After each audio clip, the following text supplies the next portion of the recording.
खाली इतना टच करे के तू तो फिसलब कितना सुनो बोला ये गोरी का ये भाव खाली इतना टच करे के तू तो फिसलब कितना ज्यादा नहीं फीस 520 ज्यादा नहीं फीस 520 और मिलता है फ्री में बे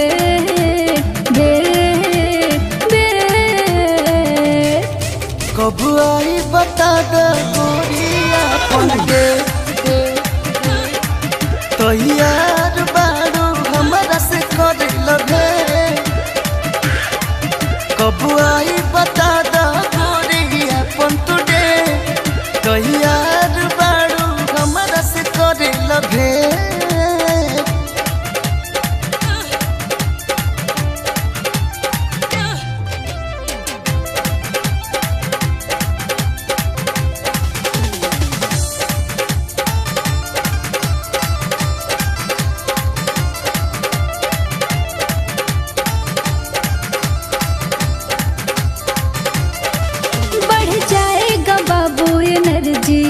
पहले से ज्यादा हो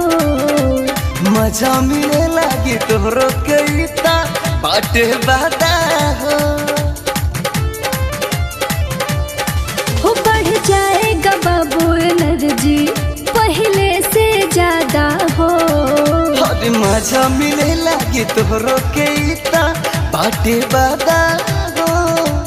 देखने में भारी है लब के बीमारी है देखने में भारी है लब के बीमारी मूड बन जाएगा बाबू अब से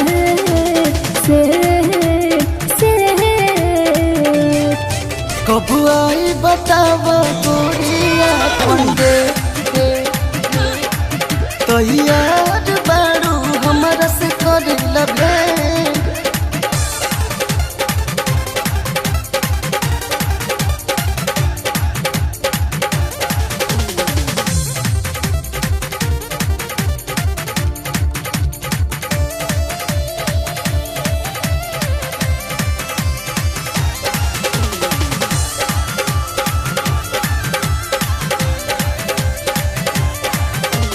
मिलेगा गोविंद प्रेमी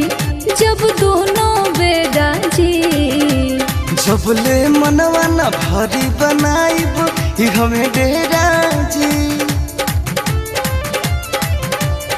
फोटोज मिलेगा विकास बाबू जब दोनों बेराजी जब ले मनवा न भारी बनाइब ही हमें डेरा जी संडे को आ जाना किस्मत आजमा जाना संडे को आ जाना काम फरिया जाना खुला रहेगा मेरा